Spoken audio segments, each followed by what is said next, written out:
And if you could just let me know when you're recording. Oh, there we go. Perfect. Awesome. And then you can go to the next slide. Awesome. Thank you, Lika. So this, I'm going to actually pass this over to Max, who should be joining us. He's going to give us just a quick opening word and set the tone for this meeting, okay? Hi, Valerie. Aloha, everybody. The message of aloha this week is that no task is too big when done together. Typically, our colleague Dean would be giving this message, but he was unavailable today for medical reasons, so we wish him all the best. And, this is the third meeting that we've had on Disconnections, and we're very much looking forward to working together with you all to get something done this year on Disconnections.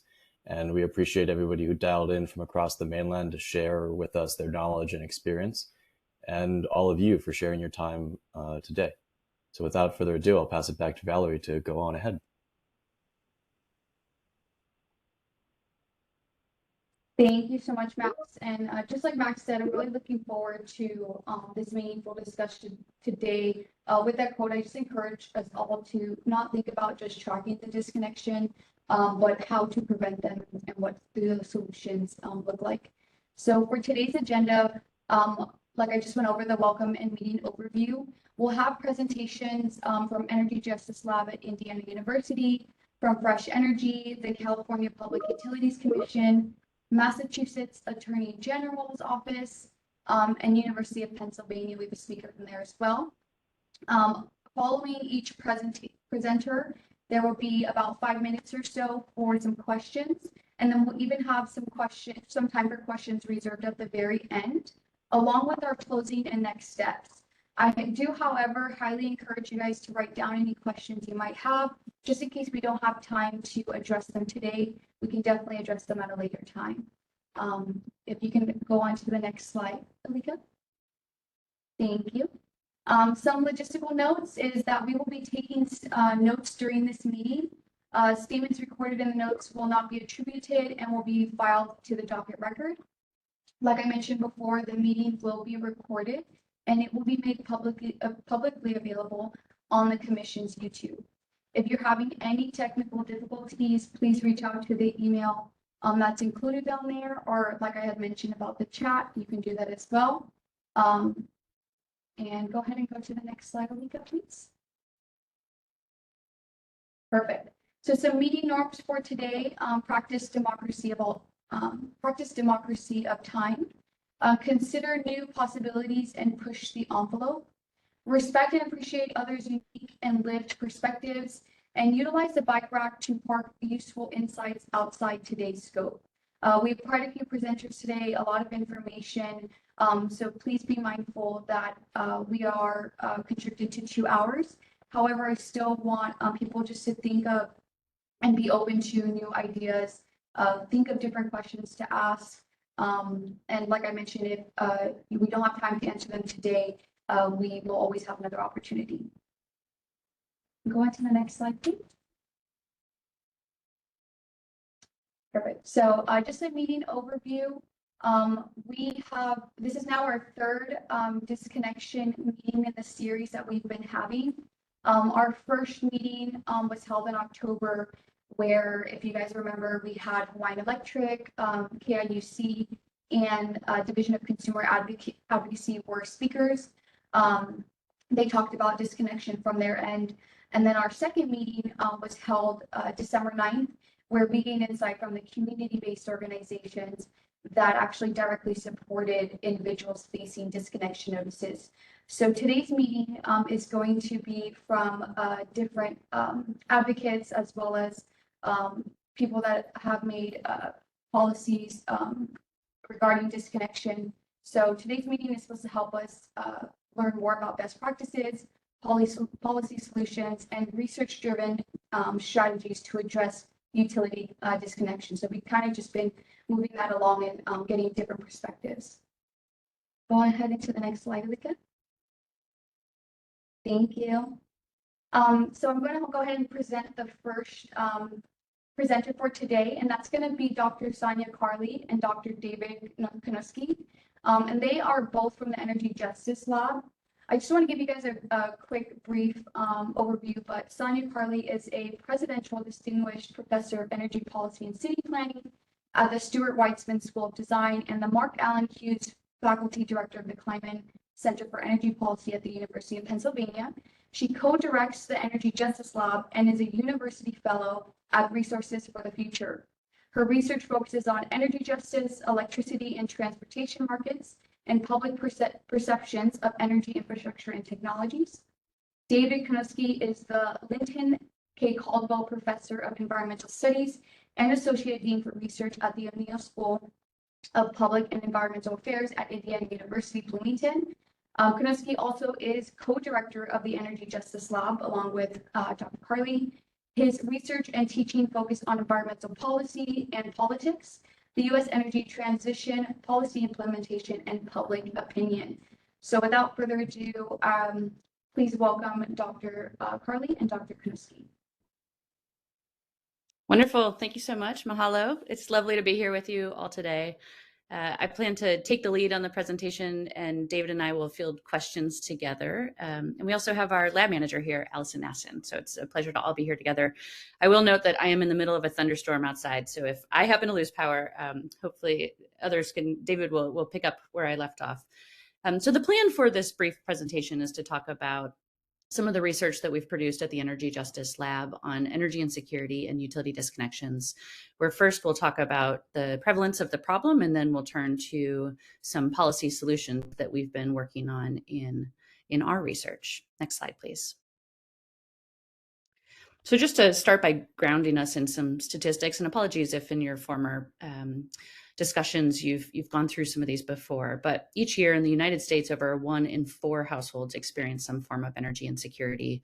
And this may be a case of having to forego other necessities such as food or healthcare, or maybe keeping their homes at too cold or hot temperatures because they can't adjust their thermostat accordingly, or other kinds of curtailment or the inability to pay, or in the more extreme case, but very much the important present of topic of conversation today is disconnections. Next slide. Our Energy Justice Lab has produced what is called the Utility Disconnection Dashboard. And this is a dashboard essentially where we're tracking all utility disconnects as one interface, and another interface is looking at policy design for disconnection protections. And what we know from these data at utilitydisconnections.org is that in 2023, about 2 million households had their electricity or natural gas shut off due to non-payment. And this number, we think, is a pretty drastic underestimate of the total number. Just to put this in perspective, only about 10% of all utilities gather and report their utility disconnection data. And that covers, in the best of years, about 47% of the population. But in most years, including 2023, it's lower into the 40s or 30%. So you could consider this estimate maybe even just half of what we know, or half of what we presume, rather, could be the total number of disconnects. In 2024, we have Hawaii's data most updated, and that is that about 15,000 residential customers were disconnected due to non-payment. Next slide. When households are without power, when they're disconnected or shut off, it has very serious implications in a variety of ways that are summarized here. One is it means that one can't charge their devices. They can't use a phone necessarily, or a laptop if it's not charged, which means they may not be able to seek assistance or call for help. They can't run a refrigerator, which means they can't keep perishable, healthy food in the home. They can't run electronic medical devices or durable medical equipment, as it's referred to, such as an oxygen concentrator, which one may rely upon for their lives, and they may not be able to keep their body temperatures warm or appropriately cold, which we know from the literature could lead to a variety of mental or physical health consequences. In the most severe, but not at all rare case, it could lead to death. Next slide. In our research at the Energy Justice Lab, we have gathered a variety of different kinds of data, including what comes from the Utility Disconnection Dashboard, in order to answer the question of who is disconnected most often. So thinking about the incidence of energy insecurity. And I featured 3 studies at the bottom. 2 of these studies are using survey data that we've gathered by following households over time. Specifically, these are low-income households as reported of within 200% of the federal poverty line. And the third article is a piece that just came out recently that is using the disconnection data from the state of California. And what we find across these studies is incredibly consistent, and that is that there are certain predictors, household characteristics that are most commonly aligned with reporting to struggle to pay your energy bills as well as being disconnected.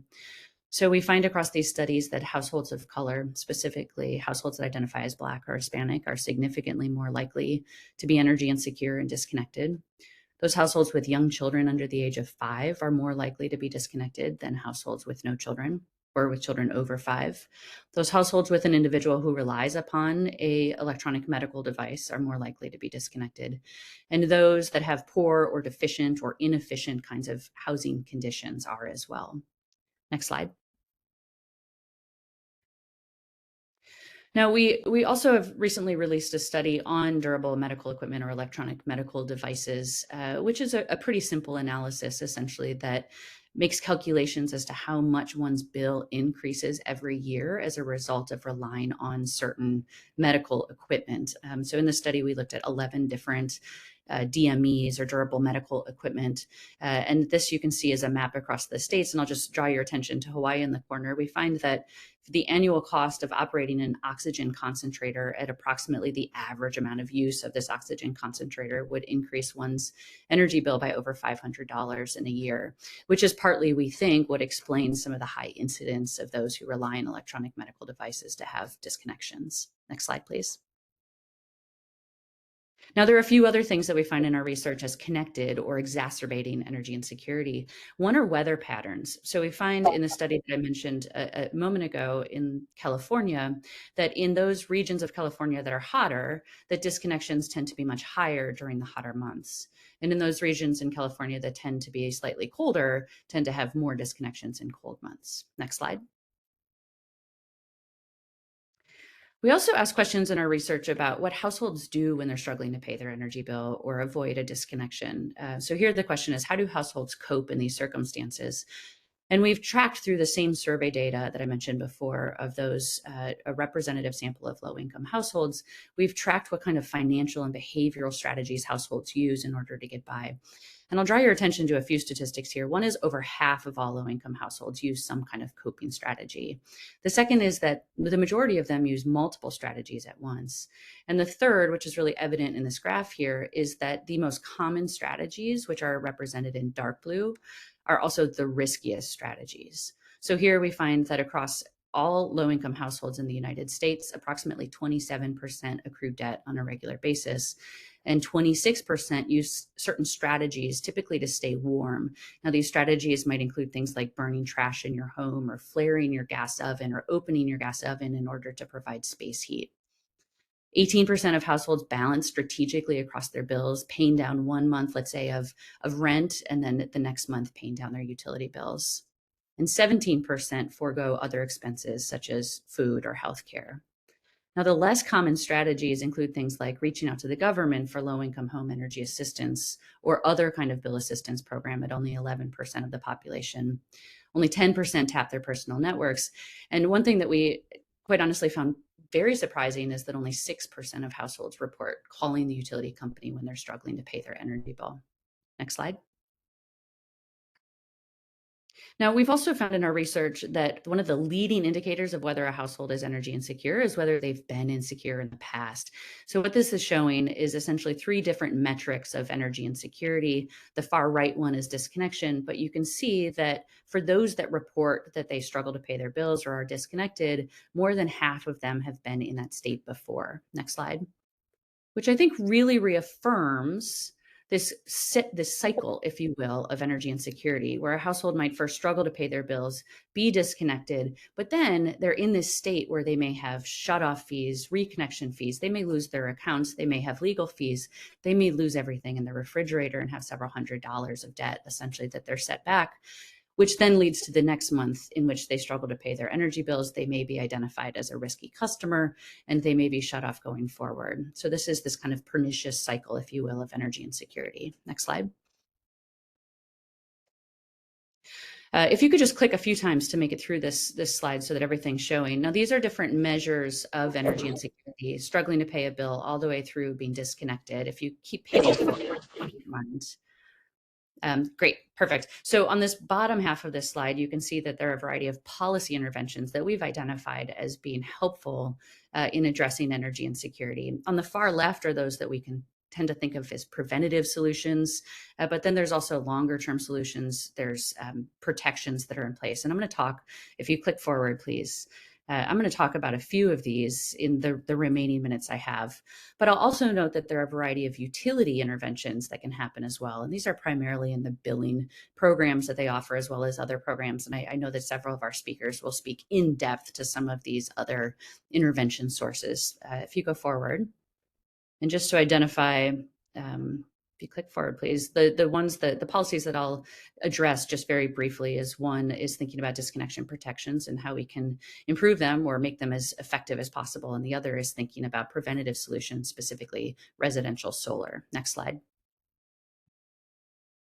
So here's a map of the utility disconnection protections that are in place across the United States, including cold protections, as well as heat and cold protections. And then I'll note that in a lot of places, there's contingencies, essentially where a state will say you are protected if you are between these specific dates and the weather is above this or below this, so that you have to have both requirements in place in order to be protected. But there are some places without these contingencies, without the asterisks, that have more universal protections. Next slide. Now, at the Energy Justice Lab, we think hard about how to improve these protections, and we've studied a lot of the state protections and have identified a few places where we think there could be improvements. Now, here is a slide thinking about utilities. The first point is that utilities can be as transparent as possible. They can provide very clear specifications on the minimum number of days to disconnection, from notice to disconnection. They can establish a range when customers will have to pay their bills or should pay their bills before they're considered late. And they will provide information consistently to customers about what kinds of bill assistance programs they may have available or other assistance programs to help them. Next slide. Now here, in this next slide, we offer a few ideas for government, 6 specifically. First is, again, transparency, full information. They need to have full information that is easily understandable about the disconnection protections with as few administrative burdens as possible. The second is that we think it's important to have both temperature protections and date-based protections so that there is double protection, not with the contingency, but that both are offered. And so you can either be protected by the date-based or the temperature-based. Third is we think broad definitions of medical conditions are needed, and there needs to be full information about what needs to be done in order to provide certificates, essentially, for medical needs.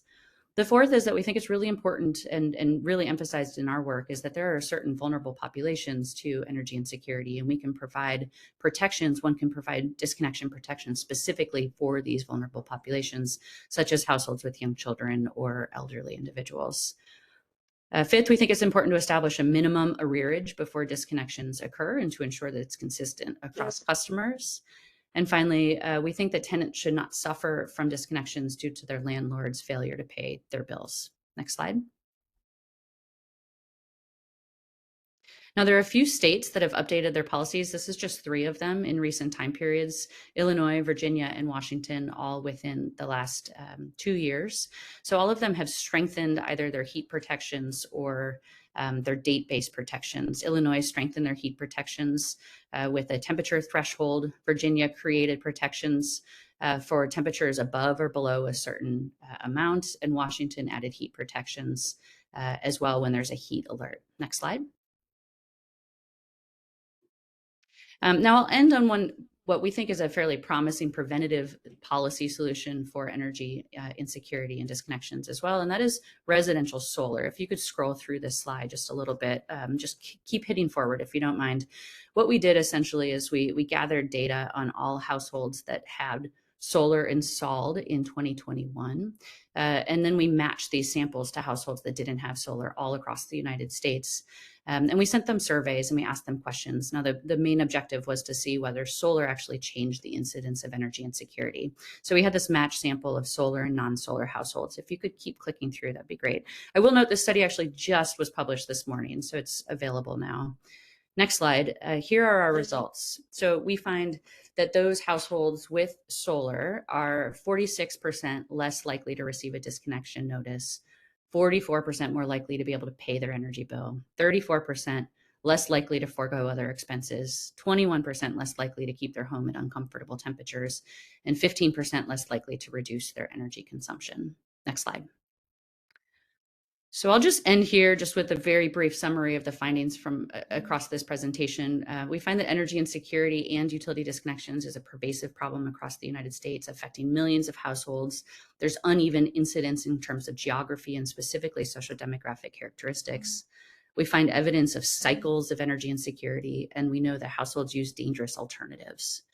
We also find that certain conditions worsen energy insecurity, such as if you rely on a durable medical equipment device, or with extreme weather, or if you live in a non-weatherized home. And we're working actively on thinking about policy and other solutions as preventative, short-term, and kind of long-term protection measures, with some early evidence about preventative measures and some thoughts that I'm offering today, and particularly for further conversation about other steps that can be taken to improve disconnection protections. Thank you so much. Thank you so much, Sonia. I really appreciate the insightful presentation. I thought it was critical to understand just how widespread the energy insecurity is and how disconnections really disproportionately impact vulnerable communities. So thank you for that. And just as a reminder, we're going to be uploading these slides so you guys will be able to view them as well, in case anybody wants to go back and reference any of the studies she mentioned here.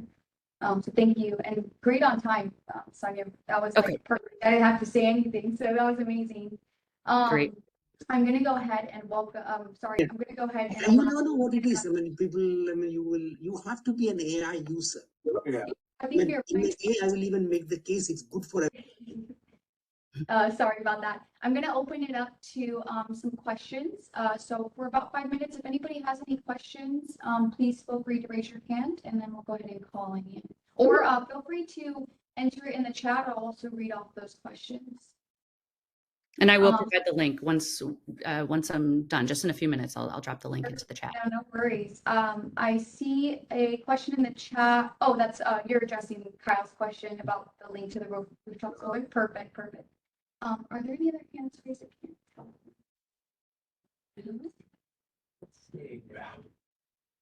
Oh, we have a question from in our own meeting room. Go ahead. Aloha, team. I recently, I said thank you very much for bringing up the medical expenses that would be faced with our members of the community. I just recently have been placed on oxygen and a concentrator, and within a month's time, I've seen my electricity bill rise just a tad, but a tad that is affecting our financial needs there at home. And I just wanted to commend you for saying that, because it's something that we as humans and members of the community don't anticipate getting a long illness. This illness that I got here was due to having COVID 5 times, and it damaged my lungs that I was actually only getting 70% oxygen when I collapsed at home. So it is something that, you know, in the long run, we have to look at, because Hawaii is known for longevity of living a very long life. So I think that's really commendable. Thank you for bringing that up. Thank you. Thank you for sharing that. And I'm incredibly sorry to hear about that, your medical condition. I think that this also reaffirms, and we can have a broader conversation about this, but it reaffirms how I think it's an all hands on deck kind of solution. I think that when it comes to energy insecurity, it has deep implications for our healthcare systems as well, our housing systems. I mean, they're also interrelated. And I think this issue of DMEs really highlights that particularly well. Definitely. Thank you. Any other questions? If not, I'll move on to the next presenter. But thank you again, Sonia. Chinese that one. Oh, I see a message from Kyle. Sorry, Kylie. Wondering if Sonia has any good examples of rooftop solar policies geared towards LMI, those at risk of disconnection, low to moderate income. Well, I'll take a stab, and maybe David can help fill in too if he has ideas. I mean, I think one of the best examples is just providing grants and other incentives, including tax incentives. So there's some disadvantages to tax incentives versus a kind of a point in sale kind of rebate. But subsidizing that upfront cost goes a long way, essentially, to help a customer make it to the point where they're actually saving money on a regular basis on their energy bills, as opposed to paying off their panels for a long period of time. Yeah, I might just add, I think the upfront cost is the big challenge. So any types of programs that make solar power, or really any energy efficiency technology for the home, more affordable are essential. I don't know that these have been targeted specifically to households that have experienced energy insecurity or disconnections, but broadly there are programs in some states that are targeted toward lower to moderate income households. And I think those can provide models for try to just reduce the general problem of energy insecurity, which makes things better off for households overall. Thank you. Thank you guys for sharing that. Comment in the chat from Mike was sharing a link to the resource for connecting with programs to help address the cost of technology, such as some programs we have here in Hawaii, GEMS, Hawaii Energy, as well as utility bill assistance programs put together by myself when I was at the DCA. Yes. So that link is available for just any links to resources that are currently available for residents. Thank you, Mike. If no more questions, I'm going to go ahead and go on to presenter number 2. Again, thank you so much, Dr. Carly, Dr. Sonia, and Dr. David Fineski for the presentation. Next, our speaker is going to be Shubha Harris. She's with Equitable Energy Policy Consultant for Fresh Energy. She focuses on equity and affordability in regulatory dockets before the Minnesota Public Utilities Commission and in state legislation. Previously, she was a regulatory attorney at Xcel Energy, where she represented the company on distribution, service quality, and performance-based rate-making issues while co-leading at an equity stakeholder advisory group. With a background in law, public service, and education, Shubha has worked for U.S. Senators Mark Dayton and Amy Klobuchar, sorry, probably murdered that last name, clerked for the U.S. District Court of Minnesota and the Ninth Circuit Court of Appeals, and is a former Teach for America educator. So please welcome Ms. Harris for me. Thank you so much. It's great to be here. Can you all hear me? Yes. Okay, great. As mentioned, my name is Shubha Harris. It's really lovely to be here, and I'm going to talk to you about a program that we passed in Minnesota recently here. Next slide, please. Okay, in 2021, the Minnesota Public Utilities Commission ordered Minnesota's largest IOU, Xcel Energy, to create an equity stakeholder advisory group. The purpose of we called it the ESAG, was to increase representation of diverse communities and explicitly center the voices of BIPOC communities. We were trying, at the time that the stakeholder group was convened, I was a regulatory attorney for Xcel Energy. I have since left the company, but continued to work on the program that I'm going to speak about here. Next slide, please. So the ESAG was a broad, there were a variety of community-based organizations that were represented on the ESAG, many traditional interveners, but we were really interested in ensuring that we could hear from people that had not traditionally been participated in the PUC decision-making process and in the energy, were not typical stakeholders in the energy community. Next slide, please. As part of the ESAG process, we asked the stakeholder group themselves to set the agenda. We wanted to ensure that we were working on the priorities of the group and not necessarily the priorities of the company or the priorities of traditional energy stakeholders. Next slide, please. Through a series of kind of goal setting processes, the group came to 3 priorities that they wanted to work on. The first was to reduce energy burden. This later divided into parallel efforts to reduce bills through bill assistance and enhance access to energy efficiency. The second was diversifying the clean energy workforce and increasing opportunities for people of color to participate in the clean energy economy. And the third was to provide equitable access to renewable energy and its benefits. Next slide, please. The program that I'm going to be talking about relates to reducing energy burden through a bill assistance program. And what underlied that effort was the efficacy or perhaps inefficacy of LIHEAP as it currently functions. So for just quick background, LIHEAP is the energy assistance program at the federal level that provides energy assistance to approximately 30 million households in the United States that meet income guidelines and are eligible for energy assistance. The primary issue with LIHEAP is that it reaches approximately 20% of the people that are eligible. So that means that approximately 80% of people that are eligible for energy assistance are not receiving it, which creates a really significant gap in the people that are in need of assistance but not receiving it. Next slide, please. There are some generally understood reasons for why LIHEAP enrollment is so low. Many of those barriers relate to the application process that is required in order to receive LIHEAP assistance. But there are also other barriers. So one is you have to know that energy assistance is actually available. You have to know that it's a thing, that's something that you can apply for, and many people simply do not know that there is a way to receive assistance on your energy bills. If you are aware, however, and you take steps to get energy assistance, oftentimes those steps include an application process. And some of the well understood barriers are that there are complexities in that application process. Oftentimes you have to provide proof of income or other materials that will verify that you are income eligible and to receive energy assistance.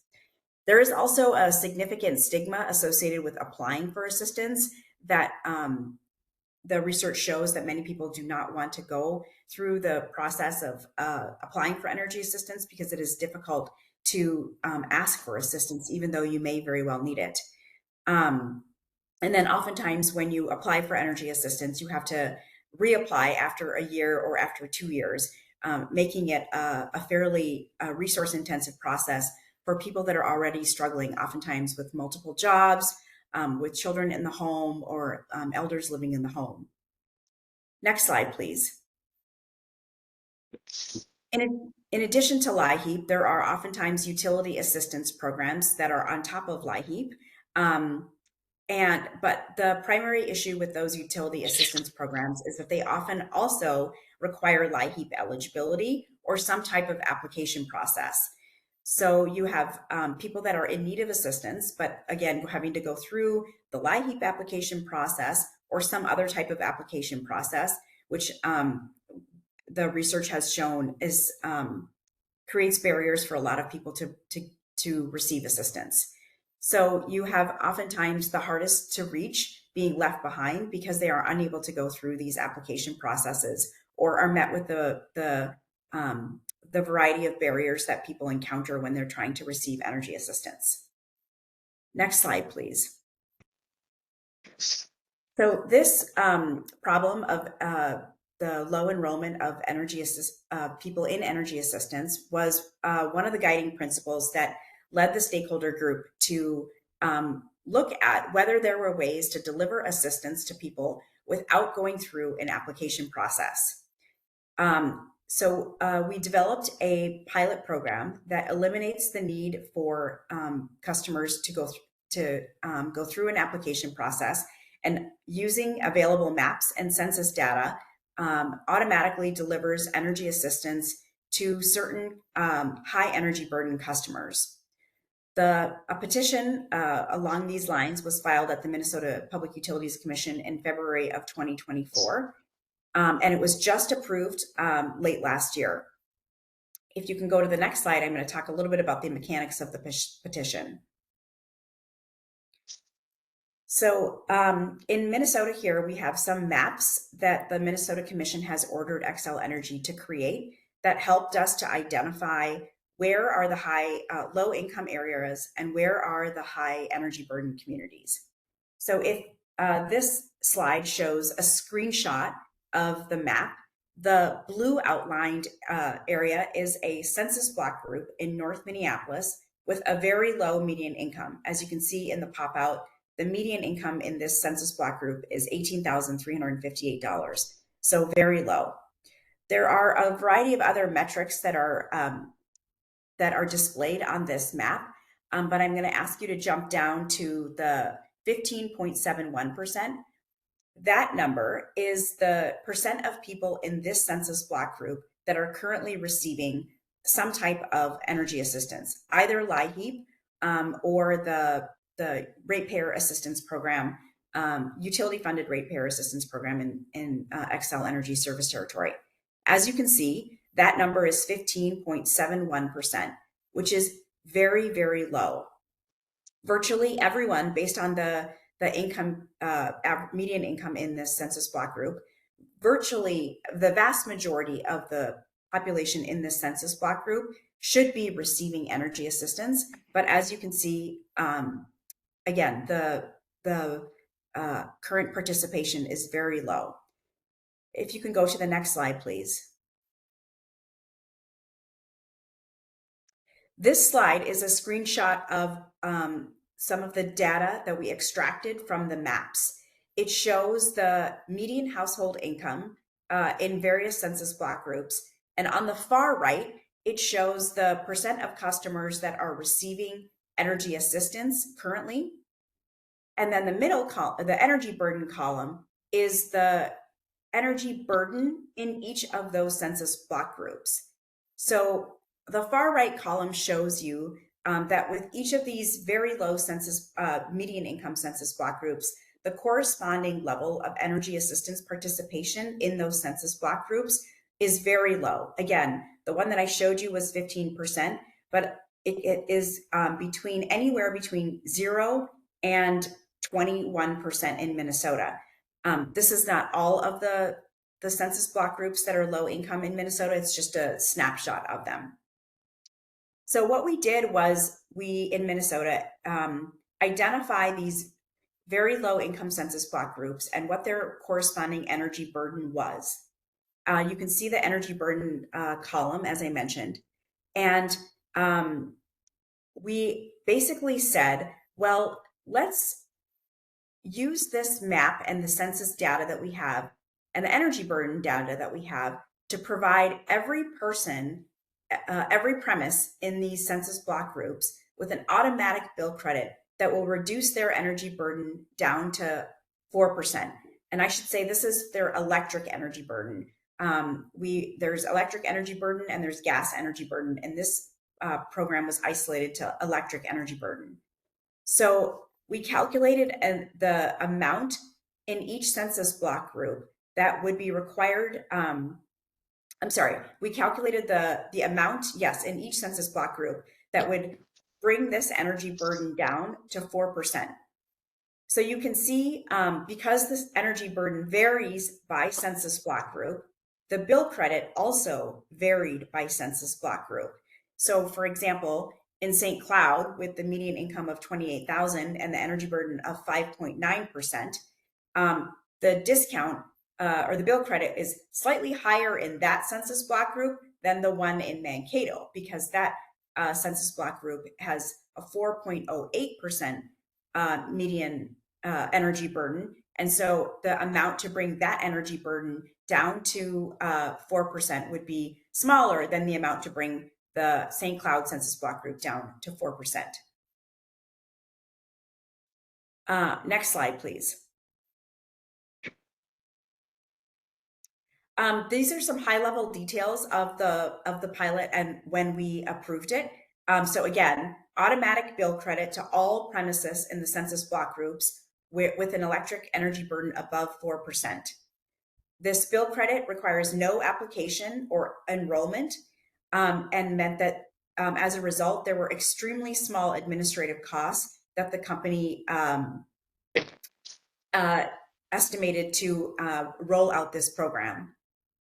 The total number of premises that will receive the automatic bill credit is 17,000 premises in more than 60 census block groups in Xcel Energy service territory. The total cost of the pilot was approximately $5 million per year, and those were that was funded using ratepayer funds.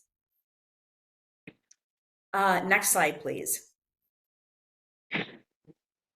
Oh, that's the end of the slide. So I just want to give a couple of high-level talking points about the bill credit and some issues that we encountered throughout, both people that supported and some pushback that we received. As a general matter, the people were very supportive of the pilot because of the ability to reach so many more people. As I mentioned, the current reach through energy assistance is fairly low. And under this program, we were reaching every premise in the census block groups that had an energy burden above 4%. Some of the pushback that we received was, well, in each of these census block groups, there are going to be customers that are not income qualified. They are above the income guidelines that are dictated by LIHEAP. And we understood that was correct, and that may be the case. But we, the way we overcame that is to say, well, it is a policy decision to reach many more people in census block groups that are energy burdened and low income. And yes, while we may be reaching some communities or some customers that are over the income guidelines, as a policy matter, we believe that that is a more appropriate way to compensate people because we're reaching many, many more people. The pilot was, like I mentioned, just approved this past fall. And I believe that Xcel Energy is issuing the bill credits in the first quarter of this year. The Minnesota Public Utilities Commission ordered the company to do a robust evaluation of this pilot. It is the first program of its kind that automatically delivers energy assistance. And so the commission wanted to ensure that the pilot reached the intended outcomes, which is really to reach energy burdened customers. That's the end of my presentation, and I am happy to take questions. Thank you so much, Shubha. That was incredible. I think it was really insightful to hear.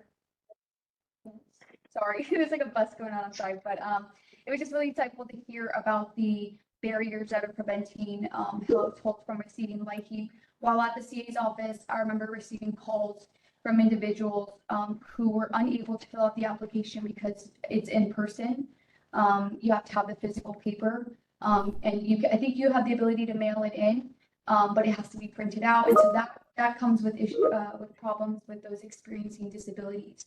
How do they get that printed out? How do they get, when they can't even leave their homes sometimes? So thank you for sharing that. And also the automatic bill credit pilot program is really innovative. I'm not sure if a lot of people have heard about that, but I just thought that was really awesome that you guys are putting that into implementation, and we're excited to see, what happens with that. I'm going to go ahead and address some of the questions on the sidebar here. I saw a note from Karina. I'm going to go ahead and just read that. It says, in Hawaii, the stat of LIHEAP reaches even lower at around 5 to 10%, less than the national average of 20% that Shubha noted, primarily due to Hawaii's low amount of federal funding received due to a federal funding formula from the 1980s that prioritizes states with high heating needs and does not take into account the other specific factors that Hawaii residents face. Thank you, Karina. And if you want to speak more to that, please feel free to. But thank you for sharing that. Just really puts into perspective, like how much we need some kind of supplemental program or just something done to help those residents who aren't receiving. And then right below it says, Beth, she mentioned on the map slide, there was a metric for electric disconnection 1 year. And I believe the metric was 0.21%. What does that refer to? If you want to go back to that map slide, Alika, I think that'd be helpful. Sure. The electric disconnection 1 year. Mhm. I believe, well, I'm not sure which one that is. There is a explanation when you open this map of what the different metrics are referencing. And I know what Sealy 12 and Sealy 6 are, the 3-year averages. I believe it's the percent of the people that were disconnected, because the other ones are 3-year averages. This one must be the percent of the people that were disconnected in that census block group within the past year. That's what I believe that is. Thank you. Thank you for sharing and clarifying. There's a question And then from one other, I see the next question too, and I will answer it. The one other question that I, just metric that I wanted to point out, which was really interesting to me and being used to drive some of the other strategies here that we're developing in Minnesota, is the very last one. That is it's the 1.91%. That is the percent of people in that census block group who have received any type of energy efficiency measure. And so again, very, very low participation in energy efficiency, as well as very low participation in energy assistance. Anna's question regarding the classes is, I believe it is not just the residential class, that there is the funding is coming from all customer classes. The way that this was actually funded was through a refund that was coming back to the company through the Department of Energy for the Department of Energy's failure to take the spent nuclear fuel here in Minnesota. And that refund would have gone to all customers. And instead of returning that refund to all customers, they used it to fund this program. On Roger's question on whether the maps are public, the Xcel Energy Service Quality Map that depicts all of this information is public, and I can pop that link into the map. I'm sorry, into the chat. Thank you. Thank you so much. And I'm just checking in to see if there are any additional questions. If not, we can. I've got my hand raised. Sorry, go ahead, Colin. That's okay. Just quickly, I know it's just getting started, and you've got your cost estimate for the program. Did you have any projections about how much this program may save in terms of reducing the number of disconnections and other, costs that the utility would normally bear, and collections, things like that? Were there any estimates, or we just have to wait for the results? Those are the metrics that are being that the commission is going to ask look for in the study. So we don't have those now. The one savings that we do have now is just the administrative costs that are associated with administering the current ratepayer assistance programs. I believe in response to a discovery request, the company said that there were approximately 10 to 15% in administrative costs associated with administering its current ratepayer assistance programs. And so we know that cost is saved. But in terms of the other savings, those are metrics that we need to be evaluated when the study is performed. All right, great. Thank you. And then I see one other question in the chat from Michelle, which was, how do you account for customers who have higher incomes but are living in these census block groups? And that one is, I mentioned earlier, the sort of over-inclusion problem, which we know that there will be a certain percentage of people in the census block groups that are not income eligible. And we sort of generally, understand that is a problem, but believe that given the energy, the low income nature of these census block groups, that there is a much higher percentage of people that we will be reaching through that we are not reaching now through the current energy assistance regime. And so we sort of made the policy decision to say there will be a small portion of people that may be over qualified, but we're making the policy decision to try and reach everyone, and accepting that there will be some that are over inclusive.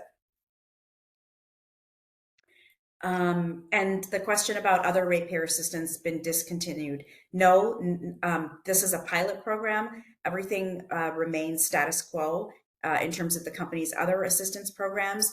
This would be layered on top of other assistance programs. So if you are already receiving ratepayer assistance, you would still be eligible to receive this automatic bill credit.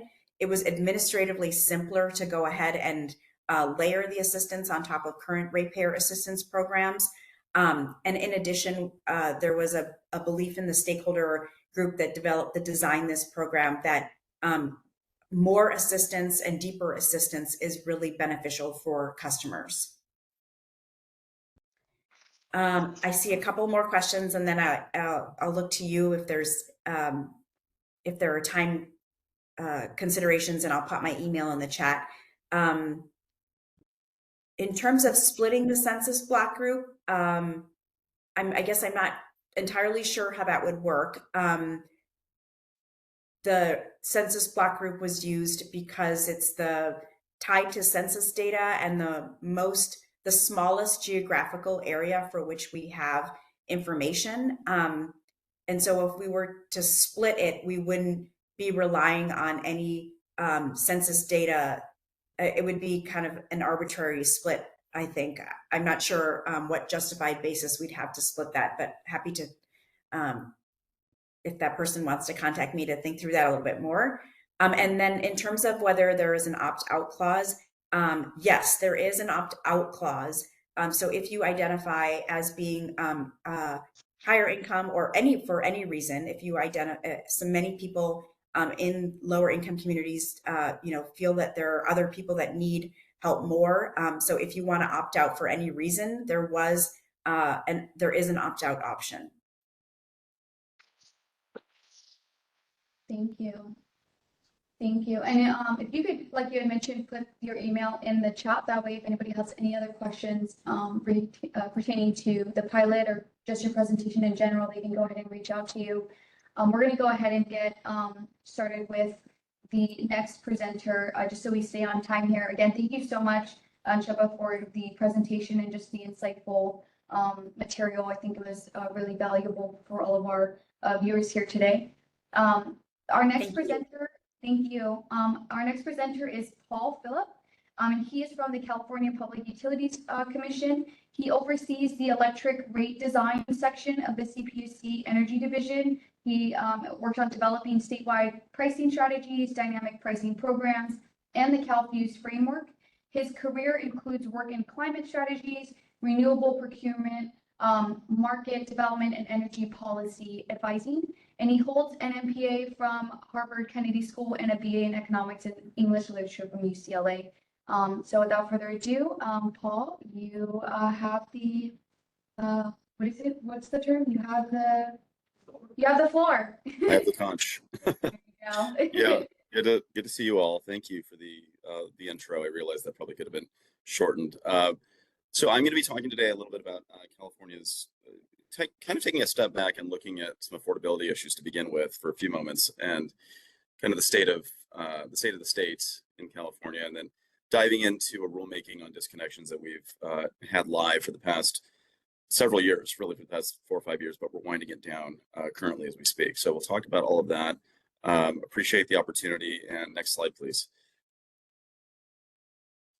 So I just wanted to give a little bit of a backdrop on where California's affordability situation is and why it's so critical to understand this in the context of disconnections and arrearages and how to manage utility balance sheets since COVID. So California really, I mean, in terms of rates and affordability, it really is a picture of a tale. It's a tale of two states, effectively, when you talk about the state of affordability. And this is obviously bigger than just utility bills. This has to do with incomes. It has to do with housing in particular. So we had two dual rulemakings ongoing simultaneously, one on affordability, one on disconnections and how to mitigate them, and to ensure that practices for disconnections and managing arrearages going forward were better than they had been in the past. And so these two sort of twin rulemakings side by side provided us with a lot of tools to work with, and an interesting picture emerging in California. Not that surprising though, when you consider the way that it's laid out, but that, you know, we have a state of two states really, where the coastal customers tend to be wealthier. Not surprisingly, there's more resources, and customers inland, as you can see from the map on the right, are affordability challenged, particularly in the Central Valley of California, in specific spots in the north, as well as you sort of head south toward Bakersfield, and then in the southeast as well in the desert region. So it's just, there's a very clear pattern of two different states, and it affects a lot of different things, not just affordability of bills, but also the willingness to invest in clean energy infrastructure, such as solar, storage batteries, electric vehicles. And California has these very aggressive mandates, as some of you are aware, around clean energy. We are going to stop selling internal combustion engine vehicles by 2035. So really pushing electric vehicles very hard and moving to a zero net energy state in the long run. This is not easy to do when you have about 40% of your state in an income challenged area and income qualification status, really, at the end of the day, in terms of our program. So we're dealing with two very different states here, a very wealthy state and a state that is struggling to sustain itself on an income basis, but also many customers that are hovering just above income qualification status when it comes to our CARE program or our FARA program. We'll talk about those more in a bit. So the narrative for the next several years is, how do we get people to invest in clean energy and maintain this at a more affordable rate, and also avoid disconnections and arrearages in a way that we haven't in the past. Next slide, please.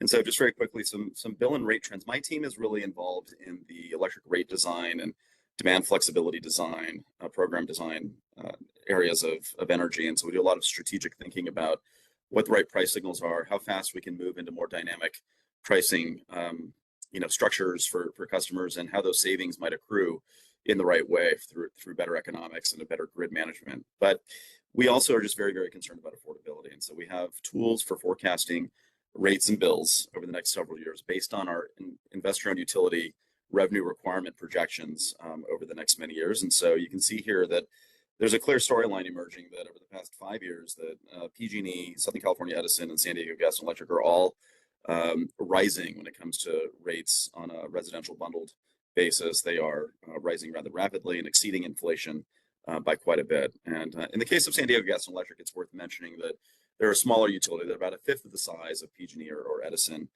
much smaller, and therefore they don't have the economies of scale, and they have a lot of solar load departure that is causing some of these rates to be exacerbated in this way. You can see on the box on the lower right, just the big takeaway here is that we project some pretty big bill increases, even amid very high rates now over the next 3 years. We tend to project out 3 to 4 years, consistent with our general rate case cycles. And, the news is not good for the average customer here. Next slide, please.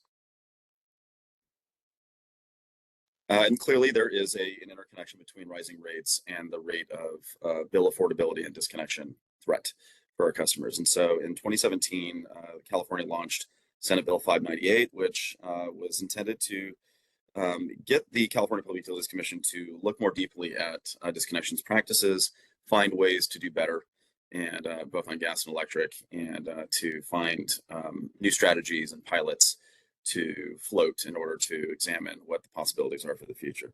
What we did in 2020, which is very ironic, the start of this is kind of ironic given that the pandemic hit shortly thereafter. But we had just instituted caps on disconnections. Utilities were capped at anywhere from 2 to 4%, depending on their situation, which we evaluated on an individual basis. Not just the 3 utilities that I mentioned, but also Southern California Gas, again, gas and electric. And so you can see the percentages there in the middle of the page here. Those percentages have worked well. We then went through the pandemic where we weren't disconnecting anybody. We had a moratorium. But since emerging from the the moratoria on disconnections and the pandemic, we've noted that the arrearages have been rising precipitously over the past few years, and that balance sheets for the utilities are looking a little scary, to be honest. And also that we have a lot of work to do to bring those arrearages down without also disconnecting too many customers. Next slide, please. So we'll talk a little bit about some of the data collection efforts and some insights therein. Next slide, please. So again, the arrearages and uncollectibles, and we'll talk about uncollectibles in a moment, have accumulated significantly since the pandemic outbreak. We do have here some numbers, as you can see. I mean, California is a huge state. Not surprisingly, it's 40 million strong in terms of the number of people living here. But as far as these IOU customers are concerned, it's somewhere around 20 to 25 million that we're talking about.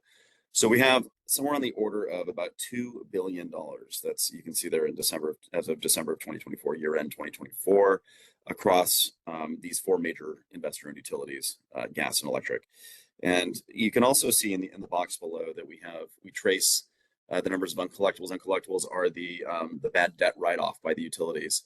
That, you know, we get to a place where the utilities have pursued payment by customers over a long period of time, and eventually, once the collectibles are, I'm sorry, once the debts are not able to be collected after a certain amount of months, you know, then these arrearage payments have to go into collection, and so they get written off and they get socialized across the entire residential class. And so we're obviously trying to mitigate that as well. It's not going to help us if we are writing off lots and lots of bad debt or increasing amounts of it and socializing it even on an incremental basis across our customer class. I mean, I'll just give you an example. I think PG&E's, the last number that I saw for PG&E was somewhere around $2.70 per customer in uncollectibles being pursued in bills monthly. That may not sound like a lot incrementally, but it's kind of ridiculous when you think about it. We should be doing a better job. Next slide, please. So again, year-end arrearages in California at the end of 2024 were around $2 billion across four major investor-owned utilities. It's been hovering between 1.5 and 3 billion over the past few years. And where we are now is that we have lifted the moratoria. Our utilities have moved into a arrearage collection or credit cycle commencement again that is allowing them to pursue up to their caps. Remember, they're 2 to 4% caps on disconnections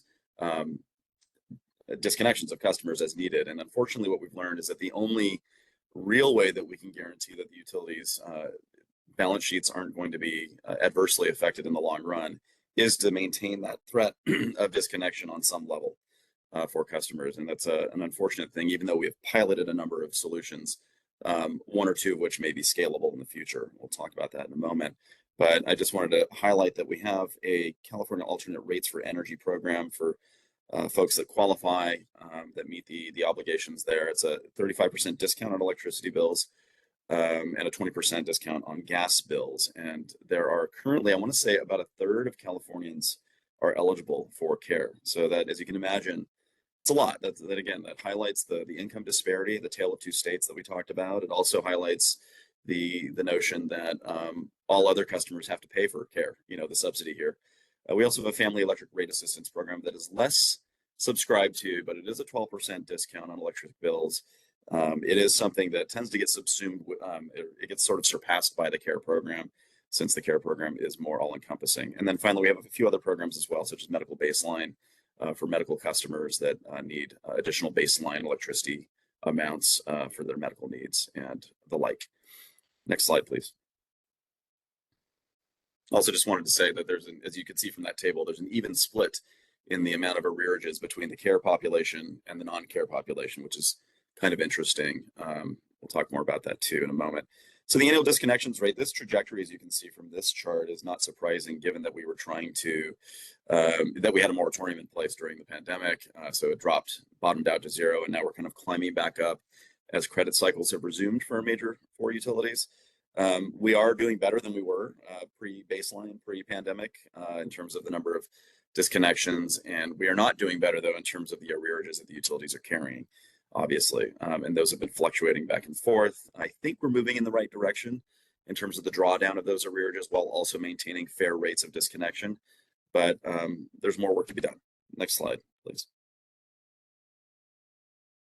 So this is a little bit of an eye chart and a little bit of a ridiculous looking slide, and I apologize for the complexity here, but what it's really intended to illustrate for you is the number of arrearages versus the number of disconnections for each of the 4 major utilities. And so if you focus on just the bar charts, you can see that PG&E is way out in front in the number of disconnections that they are conducting right now. They're up to their cap. They've been pushing up to their cap for the past 2 years, really after the pandemic, and kind of re-establishing their credit cycle after payment plans have been kind of reaching their exhaust after the pandemic. And the reason for that is that they've actually approached us and said, hey, listen, our balance sheet isn't looking great. We are just letting you know that we're going to be pursuing up to the cap the number of disconnections. We're going to try to not do that as much as possible, but we're just more worried that we're going to end up socializing too many uncollectibles, bad debt in the long run, and we don't want to do that to customers either.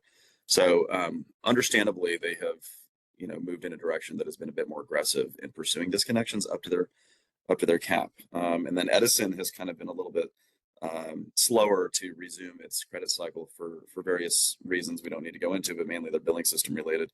And then you have San Diego Gas and Electric and SoCal Gas. Those are the separate utilities, and so they are also resuming activities. We're not as worried about the San Diego Gas and Electric and SoCal Gas companies because their arrearages and their number of disconnections are, I think, in a fairly good place right now, as are their uncollectibles.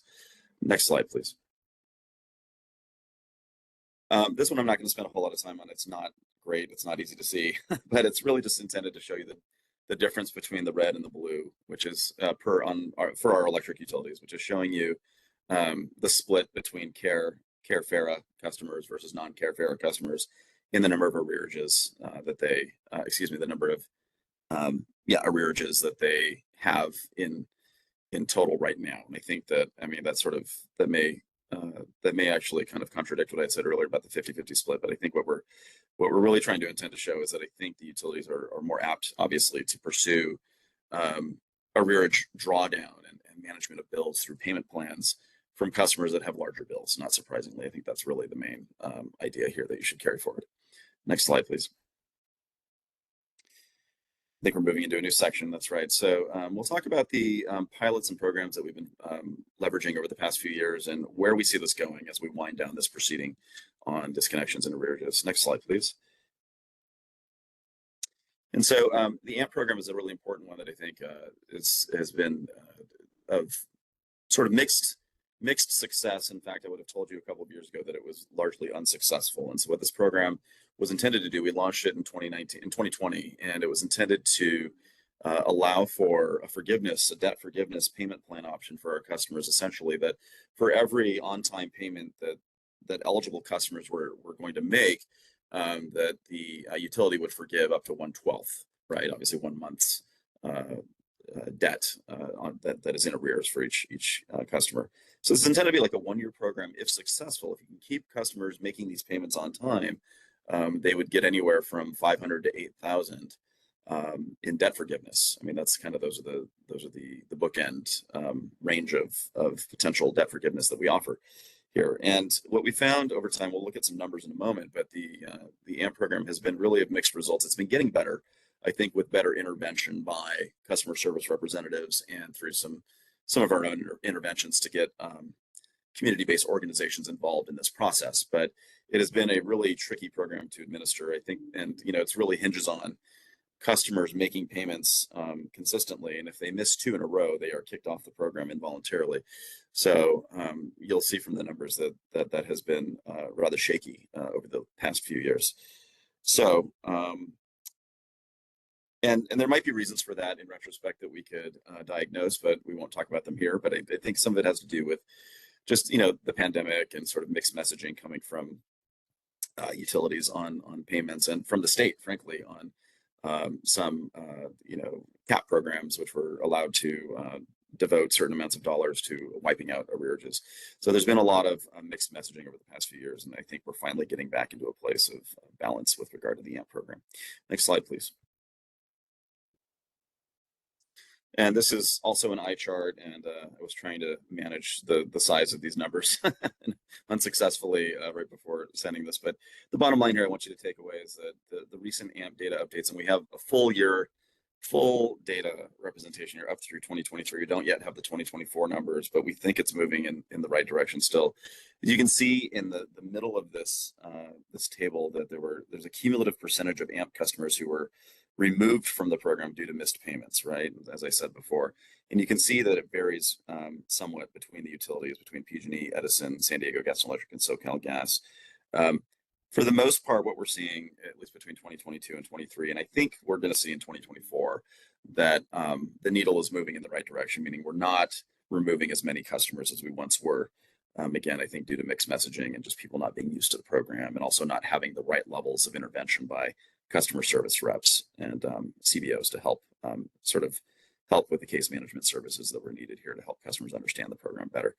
But still, what you will note is that there's been a lot of involuntary removals from the program. So there's a real fair question here as to how successful this has been. And I think we're gonna do an evaluation soon that looks at how we can do better in the future for those customers that need it.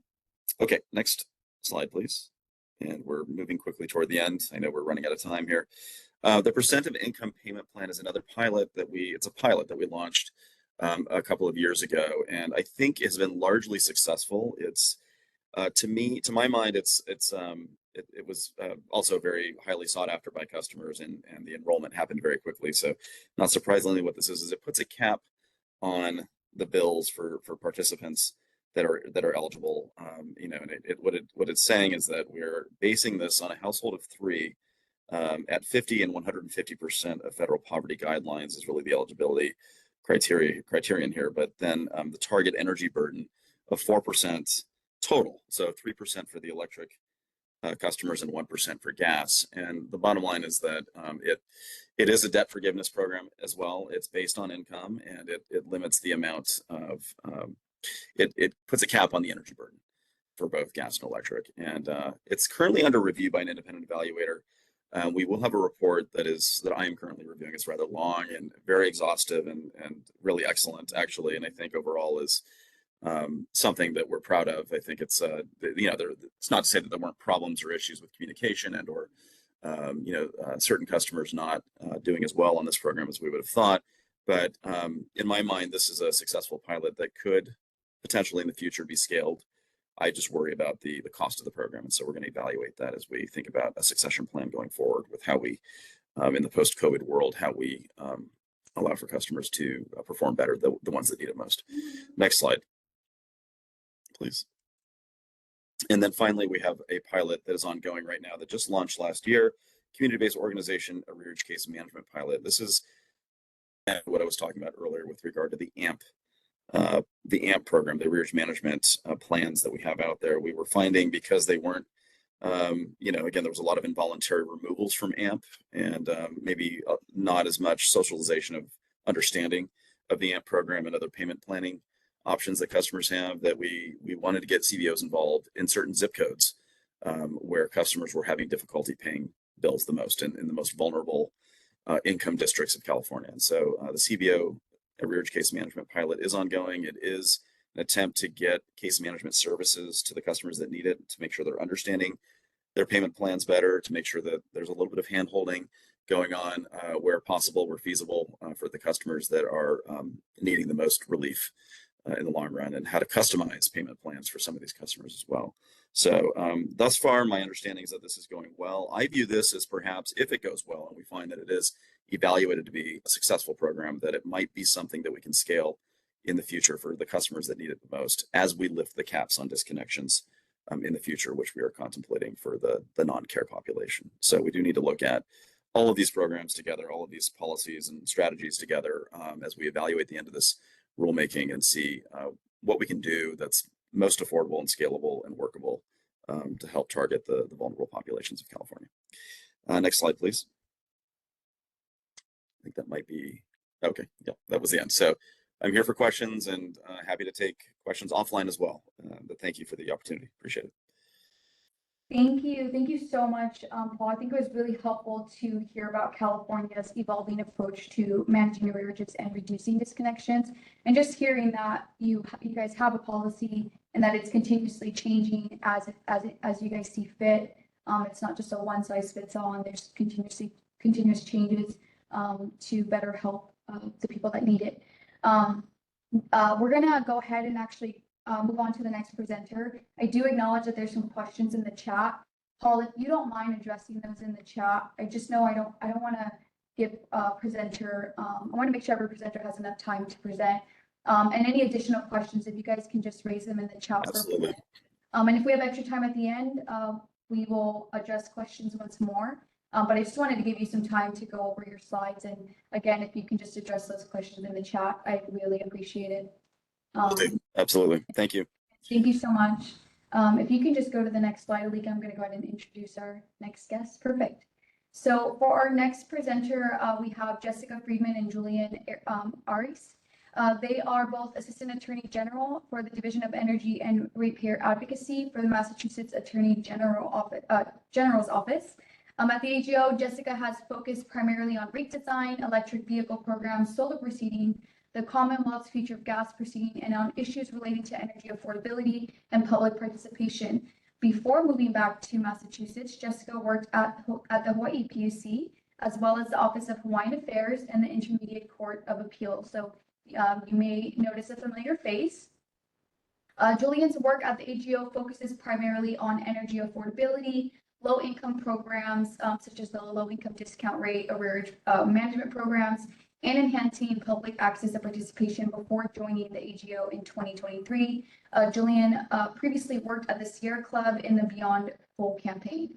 So without further ado, Jessica and Julian, the floor is yours. Hi, good morning. Can everyone hear me? Okay.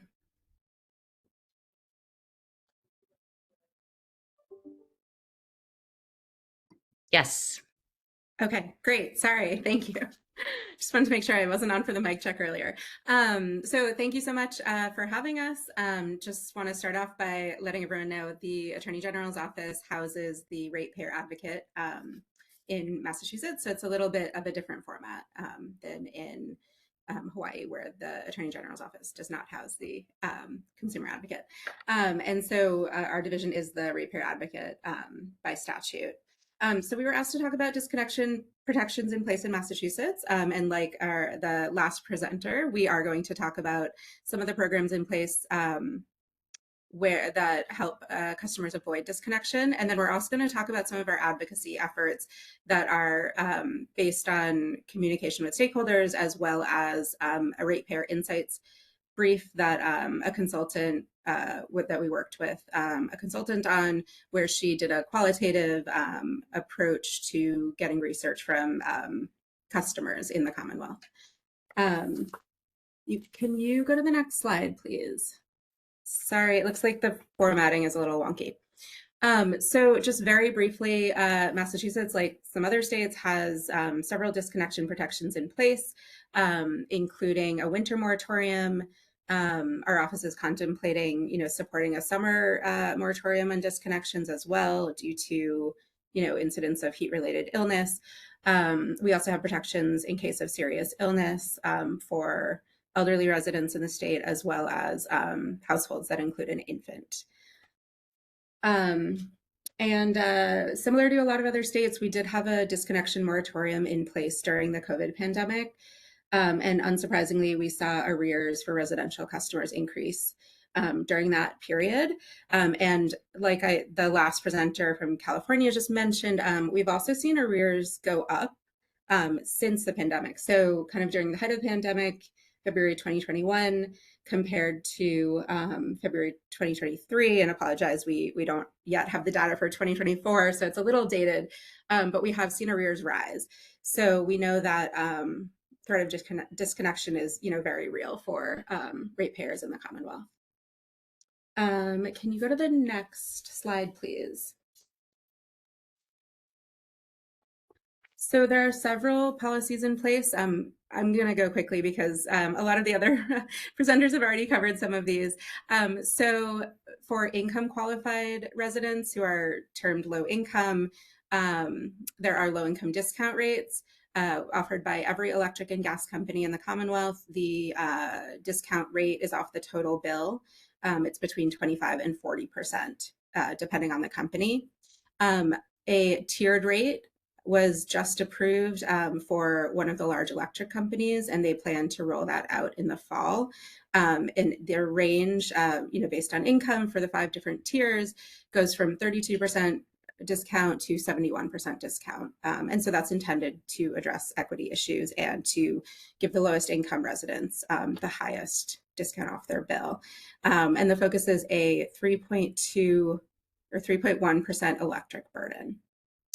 We also have arrearage management plans, and my colleague Julian will speak about those and some of our advocacy shortly. So those are the 2 programs that do require people to qualify based on income. Then we do have some other, I think, important options for people who are not low income and do not qualify. One is a deferred payment plan. So that does not include any debt relief. So it's different than arrearage management programs, which do provide debt relief. But it means that people can have more time to pay their debt and also avoid disconnection when they make the payments on a monthly basis. We also have a Good Neighbor Fund, which is administered by the Salvation Army, which is for moderate income customers who are 60 to 80% of statewide median income. Can you go to the next slide, please?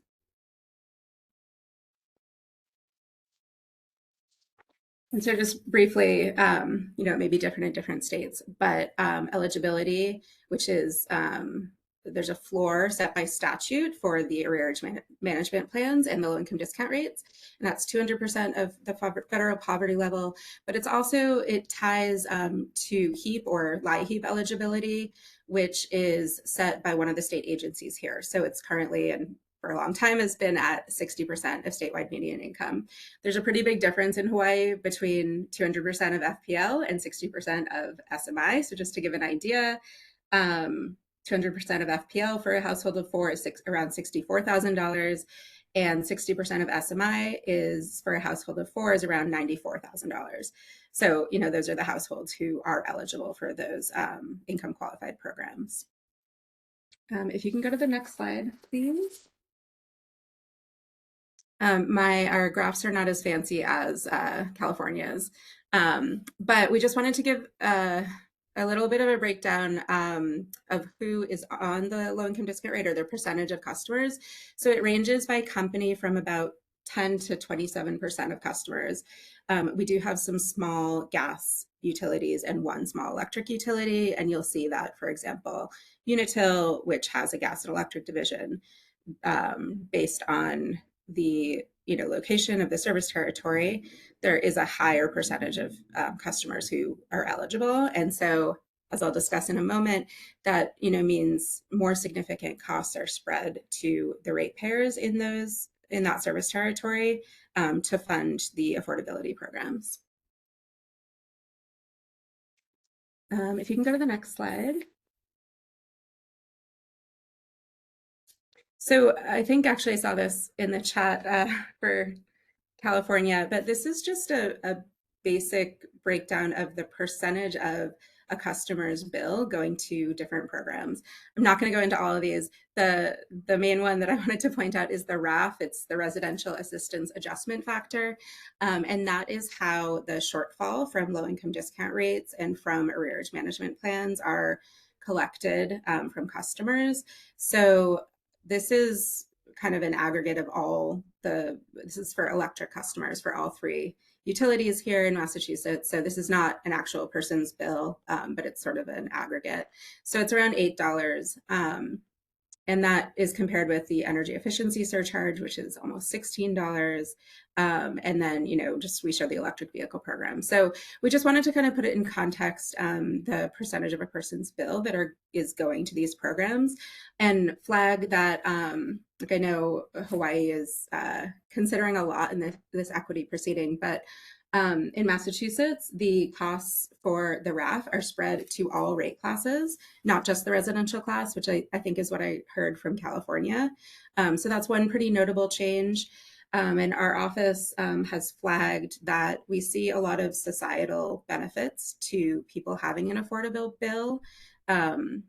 We can send you some of the research that we did and some of the things we looked at. But, the idea is if a person can pay their bill, then they're spending or sorry, if people have an affordable bill, then they're able to afford other things in their communities. And so we see that as, a way to support economic development and to avoid, some of the human costs that I think some of the other presenters have talked about when people are exhibiting energy limiting behavior, or, having to choose between the basic needs for their families.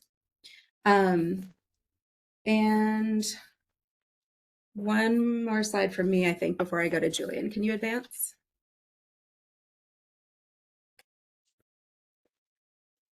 Well, I got ahead of myself in terms of the slides, but yeah, we just wanted to flag that the revenue shortfalls do come from all ratepayers, including commercial and industrial customers who are not receiving any low-income discount rate. And our office has done a little bit of analysis about what a statewide recovery factor would look like. And so instead of utility by utility, and essentially it would reduce costs for the small companies and increase costs, per customer for the larger companies.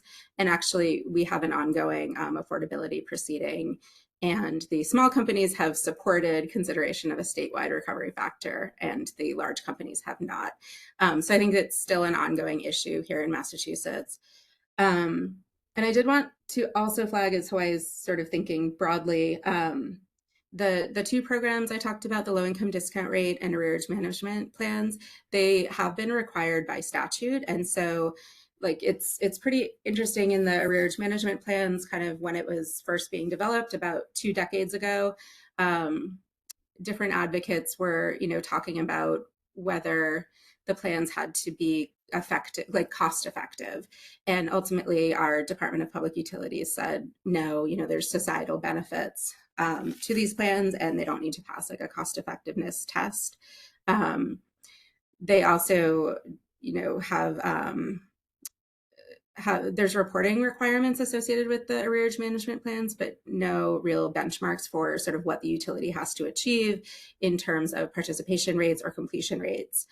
And Julian will get into more details, but I will note that completion rates, I think probably like California, are pretty low. It varies by company, but it's around 30%. So if a person's plan is 1 year, only 30% of people are making those 12 monthly payments and then getting their debt forgiven by the end. So our office, as Julian will talk about, has been thinking through how the utilities can amend their arrearage management plans to ensure that customers have more of a chance to successfully complete their AMP. And I will pass to Julian now.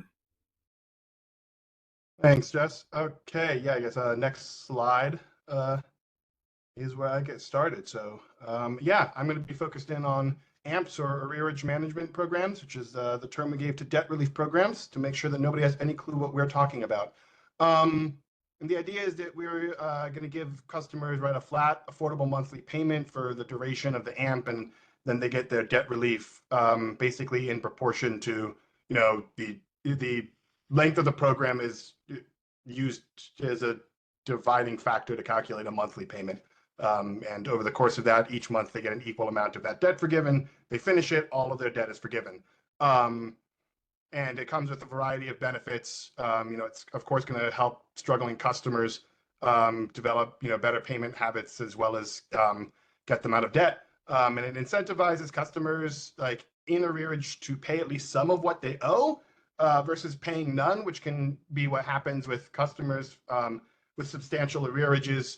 And I think it's important to note that one of the reasons that happens is because a customer who's in such substantial arrearage that they couldn't possibly pay it off is seeing a fairly low incentive to actually make those payments, because that won't protect them in any way from being disconnected. It will start reducing their debt some, but as long as they're still in debt and at risk of disconnection, they're potentially throwing away money that is a vital resource for them, especially if they do become disconnected, without any benefit that they're seeing in terms of avoiding the disconnection. So, the arrearage management program allows them to start making these payments, and as long as they're making the payments, they don't get disconnected. And so that provides an incentive to be participating in the program. I also want to note that at least in Massachusetts, it is unclear from the data, like nationwide, whether disconnections or the threat thereof actually result in more revenue collection, or at what point you pass like a diminishing marginal returns where more disconnections aren't actually getting you any more revenue. So we've requested that our utilities provide us data soon regarding the connection between disconnections and revenue collection for their operations here in Massachusetts, so that we can be making our decisions in a data-based way. I think that's it for this slide. Yeah, so I'll go to the next slide here. Which is just kind of like the Massachusetts status quo, which it dawns on me is slightly redundant here, but right, the income qualifying customers are underneath 60% of state median income, as with the lighter and our other income eligible programs. The statute here requires a minimum AMP length of 4 months. A lot of the companies have a cap on the length of an AMP at 1 year, and then a cap on how much can be forgiven in that year. But this is all varying broadly by company, and as I'll address in a moment, one of the things that we would like to do is get things a little bit more kind of like consistent across companies, have them all, even if they have variable caps, make the AMP length extendable beyond a year, so that no matter what the cap for annual forgiveness is, a customer can always get on a program at the end of which they will have addressed the entirety of their arrearage if they successfully make all of their payments. Most companies have some form of auto enrollment for customers who they identify as having been in a certain amount of arrears for a certain period of time. And yeah, as I mentioned, the bill is oh, no, actually, I didn't mention this. So the monthly payment amount is not, by statute, it's supposed to be an affordable monthly payment. The way our companies are actually determining the customer's monthly payment for the arrearage management program is just by taking their projected annual bill and dividing that by 12. And I'll discuss this some more in a moment, but it's hard to see how that constitutes an affordable payment. And one of the reasons that AMPs are going to be often incomplete is because the monthly payment amount for the arrearage management program is itself unaffordable. And part of that is, it's a little bit self-evident here. If the customer's in arrearage, it's probably because they can't afford their bills. And so if you just take what their normal bills are and spread them out evenly, that won't make them able to afford their bills. So of course they can't, it's not an affordable payment. It's just cutting their annual bill into equal parts. All right, next slide. The momentary detour here over into another table. Just kind of wanted to, there are a lot of concerns about affordability in Massachusetts right now, especially with spikes in natural gas prices and energy efficiency programs being rather costly. And here's an AMP cost comparison across the utilities that we wanted to do. You can see, overall the AMPs are a relatively small part of the revenue, but there's some pretty notable variance between utilities in terms of how much the AMP is costing. We don't have any specific caps on AMP or discount rate costs, but discount rates admittedly do receive more attention in rate cases during that period of review. All right, next slide. All right, so I'm going to dig in a little bit on our, try and get through this quickly here, on our advocacy efforts here from the AGO side. We importantly have a best practices working group here that was formed, and it includes the regulated distribution companies and various stakeholders, the Attorney General's Office, National Consumer Law Center, the Low Income Energy Affordability Network, community action partnership agencies that are on the ground. And this was created to make a space for parties to educate each other and work on improvements in a collaborative venue, promote compromise between parties, and avoid formal and adversarial proceedings. And so, for the moment, this is still where our advocacy is concentrated, and formal proceedings are a last resort when we're just, facing differences that can't be resolved. So this has existed for several years now. Worth noting, I suppose, especially in light of, we just heard, California started their AMP programs in 2020. It sounded like we've had ours started by statute back in 2013. So these have been running for a while. And, for all of their the flaws in completion rates. We have heard from our community action partnerships and other groups on the ground that for a lot of customers, these have been like really beneficial, and yeah, they've received a lot of really positive reviews, even if sometimes they're only a delay. A delay can be what someone needs to get back on their feet. And for those 30% that are completing it, of course, they're getting their way out of debt, and establishing a much more healthy payment pattern, and that's a big positive. I already mentioned some of these.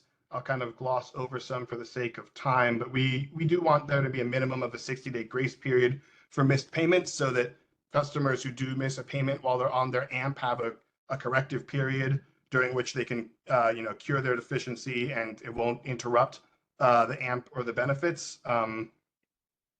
And I guess notably, in Massachusetts, we have the companies have to file an AMP plan with the DPU every year. So we're seeing we can make iterative improvements on an annual basis, and that's part of what the best practices working group can work for. And we are advocating for some improved data tracking and reporting, again, to help us be much more data-based in the way we consider making these improvements and try to move towards a place where these are seeing higher completion rates. I'm going to go to the next slide, which was my penultimate slide here. So here are some like advocacy details. These are points that we've been trying to drive home in recent times. One of them is to avoid terms like low income and arrears when we're doing communications around these programs. A lot of customers, notably who are income eligible, don't consider themselves low income. And so they won't even think the program is for them. They'll think they won't qualify. And as just pointed out a moment ago, right, the 60% SMI is sitting at around like 90,000 for a household of 3 or 4. And that's not a particularly low income, but they're still going to qualify for these benefits. And, just a lot of people won't recognize that these are targeted to them if they're just labeled always as low income. And additionally, they're, people who balk at the term low income and will resist self-identifying as being in that or responding to programs that are billed in that way. So we're recommending use of terms like income qualified or income eligible, and doing some messaging that's like, do you qualify? You might be surprised, like, what range these benefits are offered in, so that people aren't feeling like they're being lumped into the low income category that some people would object to. And then, for the love of God, we need to stop saying arrears or arrearages. Nobody but us policy wonks really knows what that means. When I'm reviewing a document and I type in Adobe Acrobat and I type arrearage in, it underlines it in red because Adobe does not know the word arrearage or arrears. Like this is a very like nuanced niche policy wonk word that is really alienating for people. And it's really important when we're having discussions with the broader populace and trying to increase participation of and understanding in these programs that we use language that normal people talk in and just like basic English. So debt forgiveness or debt management, these are like words that people recognize, understand, and kind of will understand how they can benefit from it and how they interface with it. Whereas arrearage is unrecognizable even to most highly educated like people. As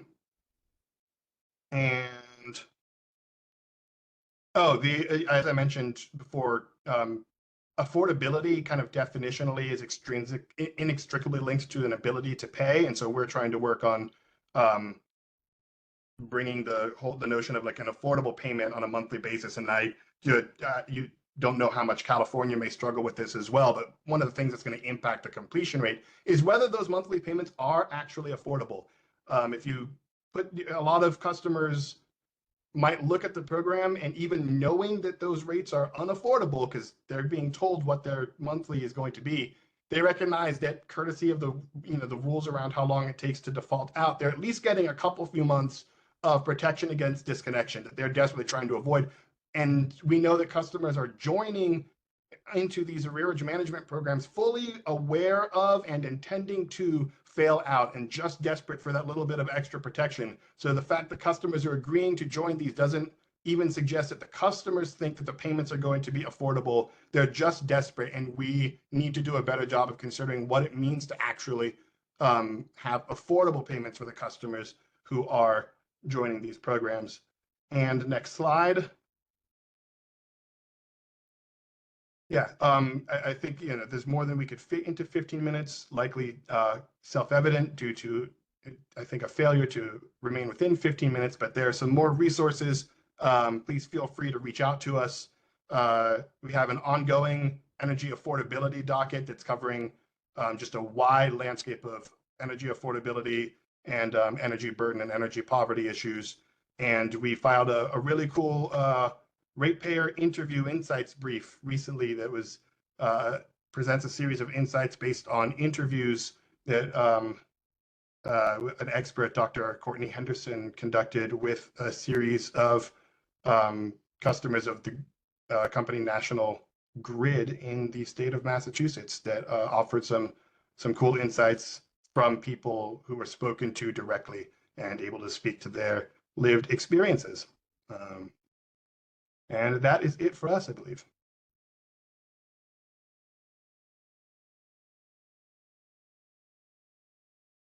All right, thank you guys. Thanks so much, Julian and Jessica, for sharing your insights on disconnection protections in Massachusetts. I really enjoyed you guys talking about it and specifically emphasizing language being just a barrier in general for entering these kinds of conversations. When I came into the PUC or just into government in general, a lot of the jargon in the meetings I didn't quite understand, and still I'm trying to learn and figure it out. So it's always a good reminder that when we're speaking to community to use words and terms that are more relatable so that they can understand and want to join those conversations. So really appreciate your guys' discussion. I'm going to go ahead and continue to ask for any questions to be presented in the chat. And just a reminder, this meeting is recorded and it will be posted on the Energy Equity Docket website following this meeting. It might be a few days from now, but it will be posted once we get everything along with the presentations. We're going to go ahead and go on to our next speaker. I do want to just make sure we have time for our last speaker here. I'm going to go ahead and introduce him, but again, once more, thank you again, Julian and Jessica. If there are any questions in the chat for you guys, if you guys don't mind taking a moment to answer them, or if anyone is willing to stay after, we can take questions as well. So our last presenter for today is Roger Colton. He is an attorney, economist, and partner at Fisher, Sheehan Colton, based in Belmont, Massachusetts, specializing in low-income utility affordability and consumer protection policies. He has worked with state and local governments, utilities, and community organizations to design, implement, and fund affordability programs that improve energy access for vulnerable households. Without further ado, I present to you, Roger. Thank you, Val. Thank you, Max. Thanks to the PUC for inviting me. Unlike the other speakers today, there's going to be a couple of differences about my presentation. I'm going to be skipping slides, not because we're short on time, but that's by design. The belief in preparing for today was that you would be interested in receiving information, whether or not I talked about that information in my presentation. And secondly, each of the slides has a notes page associated with it, which you won't see today, but if you can obtain a copy of the presentation, you'll get an explanation of what the numbers are about. The next slide. The basic thesis of my presentation today is that the best way to prevent non-payment disconnections is to make bills affordable in the first instance. Next slide. We did some work in Pennsylvania, probably 30 or 40 years ago in the late 1980s. And the low-income programs that were adopted in Pennsylvania actually didn't come out of a PUC proceeding on how to address low-income energy needs. The programs came out of a proceeding on how to control uncollectible accounts. And this provides you the most recent information that's been published by the PUC. It shows the average arrears, the termination rates for both electric utilities and natural gas utilities for both residential customers and confirmed low-income customers. in Pennsylvania, confirmed low income is a term of art. It's a term defined by the commission. But if you look at the termination rates, you can see why the commission adopted its low income programs. You can go down and look at PICO and the electric. 18.2% of all low income customers are being disconnected, compared to 5.7% of non-low income or of residential, not non-low income, of residential customers as a whole. Penn Power 13.8 to 2.7. So you see on both the natural gas and electric side that the termination rates for confirmed low income customers are anywhere from 3 to 4 to 6 and 7 times higher than the termination rates for residential customers as a whole. The next slide. As a result, the commission adopted rules requiring a low-income affordability program. Those low-income affordability programs are called CAPS, Customer Assistance Programs. And by regulation, those CAPS have to be evaluated once every 6 years. One of the things that those evaluations look at are what are called bill payment coverage ratios. The bill payment coverage ratio is a very simple ratio. It puts the amount of payment in the numerator, it puts the amount of bill in the denominator, and it thus calculates the percentage of the bill that's being paid on an annual or on a monthly basis. And these are the results. You can see that the participation in CAP for the enrollees increases anywhere from 20% up to 40%. And even those utilities that have a relatively small change, PPL is one. They're the second from the top, and going down toward the bottom, you see UGI Electric it only increased 5, but those companies often had a very high bill payment coverage ratio with which to begin. But looking simply at the change in the CAP participation doesn't really provide the whole story. You need to look at the change in the CAP population compared to the change in the total population. So if CAP participants improved by 20%, whereas non-CAP participants declined by 16%, the net change relative to the comparison group would be 36%. You go down, you see with Duquesne Light, the change for the CAP population was 17%, but the net change was 31%. That means that the CAPS participants improved their bill payment coverage ratio by 17%, whereas the comparison group actually had a decline or a deterioration in their bill payment coverage ratio. But in every utility for across the years and across both natural gas and electric utilities, the bill payment coverage ratios improved under the affordability program.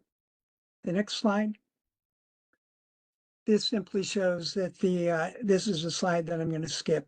This shows that the evaluation in the New Jersey program found the same result that the evaluations of the Pennsylvania program did. But I really want to, next slide, what I really want to talk about is the Philadelphia Water Department's tiered assistance program. The TAP program, the next slide, the TAP program is operated by Philadelphia Water Department, which is regulated, but it's not state regulated. It's regulated by a rate board that is operated under the purview of the local government.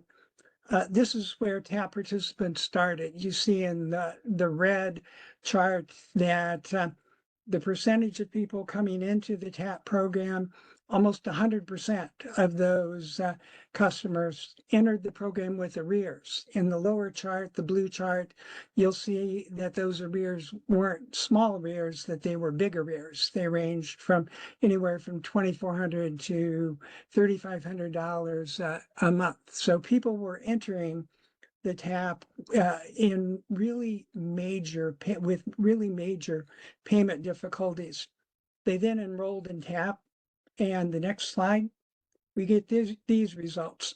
Again, the top slide is the percentage. The bars are the number of participants enrolling every month. The black line there is the percentage of those participants that entered the program with arrears. That's the before picture.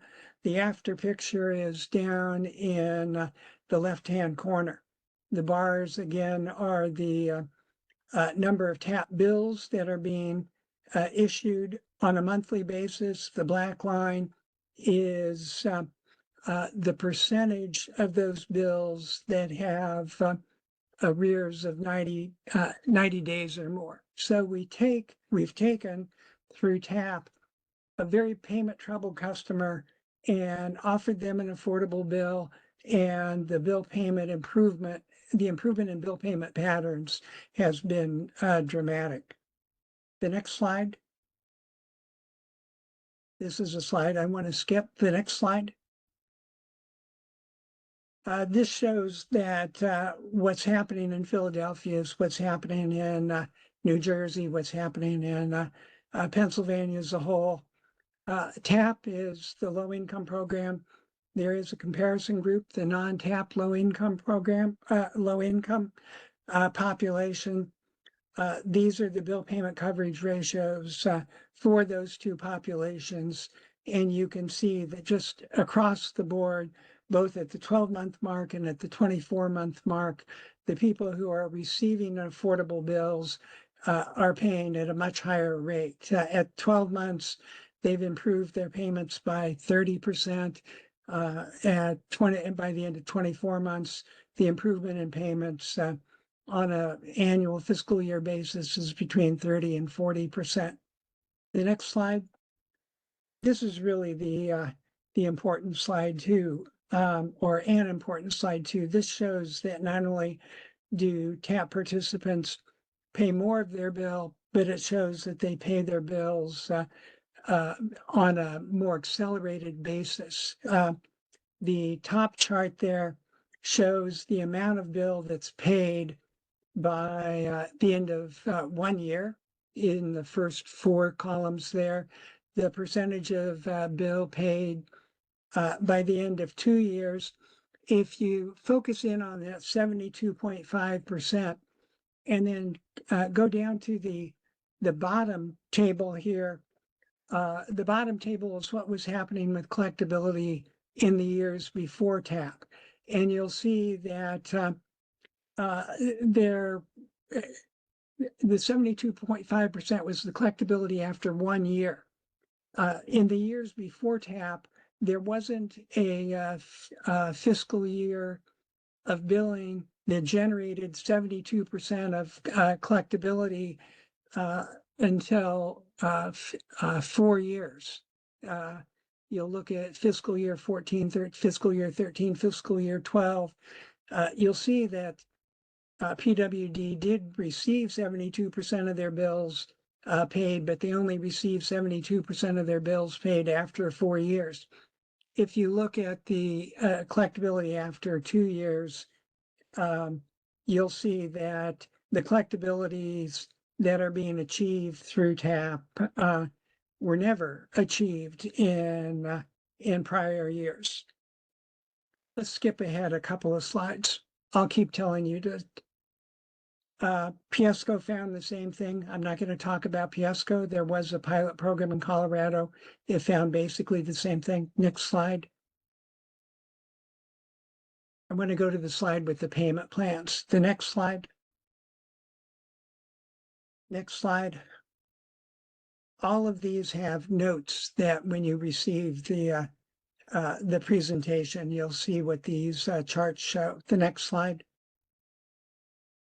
One thing I do want to mention is lift. We've talked about in Wisconsin, we've talked about arrearage management. What WEPCO, Wisconsin Electric Power Company, found, you'll see in starting in the middle of this quote, according to the PSC staff, the applicants, which would have been WEPCO, stated that they believe 100% of the lift pre-program arrears, so the arrears that were being forgiven, would have been written off over time without the implementation of the lift program. WEPCO had looked at data over a 4-year period and found that the people who became lift participants weren't even paying their current bills. And if they weren't paying their current bills, they certainly weren't paying their current bills and retiring their arrears. So WEPCO adopted an arrearage management program, and they found that they actually collected $13 million that they would not have collected in the absence of the program. The next slide. Here's the problem, and Julian referred to it, and that is the deferred payment arrangements are not the answer because they fail more often than they succeed. And let's skip the next 3 slides, which show that to be the case for 3 different Pennsylvania utilities. This is why payment plans frequently, if not generally, don't work. This is data from Commonwealth Edison, which is the electric utility serving Chicago primarily. And Commonwealth Edison offers a 2-month, a 6-month, and a 12-month DPA. But when you offer 2-month, 6-month, or 12-month DPAs, that means that customers are either adding $134, $57, or $44 a month to their bill for current service. The next slide. And this is what happens when you add increments, installments that big.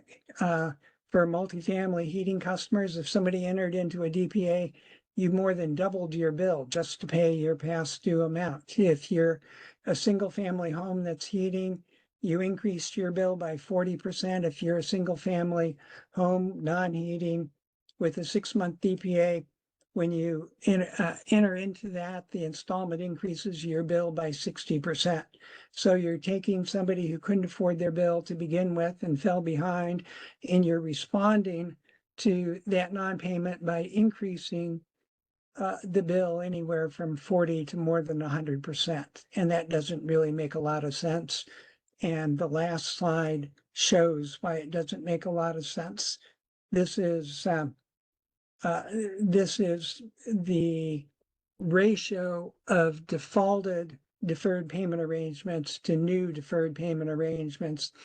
And you can see that over time, the number or the rate at which payment arrangements default is increasing, and it's increasing so that it's now reached the point, or at the time this data was collected, that for every new deferred payment arrangement that ComEd entered into, they were experiencing between 3.5 and 4 defaulted payment plans. And payment plans just don't work to control disconnects or to control arrears if you have defaulted payment plans that are 3 or 4 times more likely to happen than not more likely than successful payment plans.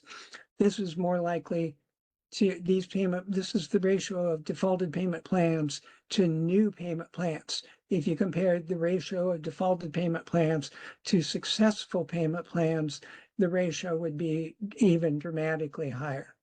So in sum, I conclude, and I think the data shows from a variety of states, payment plans don't work. And what really is required is that policymakers and other stakeholders need to address the underlying affordability.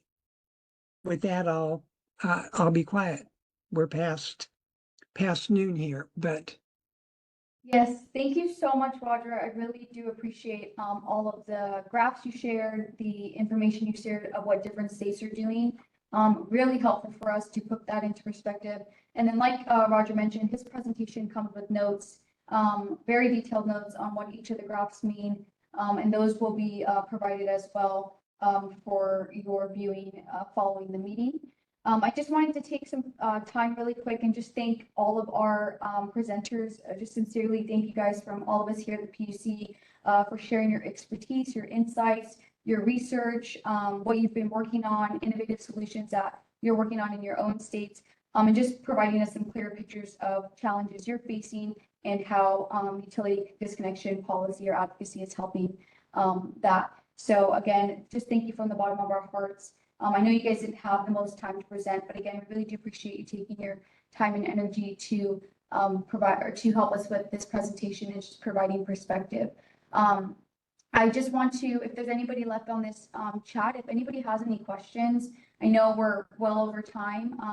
Otherwise, we'll be, like I mentioned, including these presentations in the Energy Equity Docket website, along as well as on the PUC YouTube page.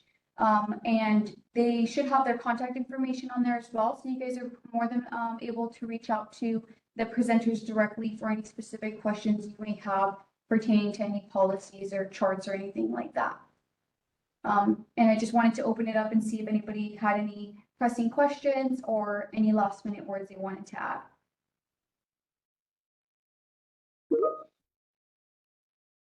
I got a bunch of thank yous. I'm sure you guys can see this in the chat as well. Just a bunch of acknowledgements. Oh, John Bullen, I believe is. Yes. Yeah. Can you hear me? Yes, I can.